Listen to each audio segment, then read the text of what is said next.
কেকটি আমি গিফট পেয়েছি, কিন্তু আমি নিজেই তৈরি করেছি কেকটি এবং গিফট করেছেন আমার মা।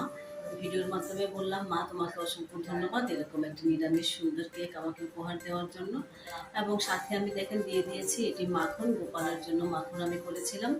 আর সাথে আছে একটি চকলেট, ময়ূরের পাখাও আছে এবং কেকটি লেয়ারেও কিন্তু চকলেট, বাদাম, ঘি, দুধ সবই দেওয়া আছে। ইউনিক ইউনিক ভিডিওগুলি পেতে আমার চ্যানেলটিকে সাবস্ক্রাইব করে দিবেন। আশা করি আপনাদের নিশ্চয়ই ভালো লাগবে ভিডিওগুলি।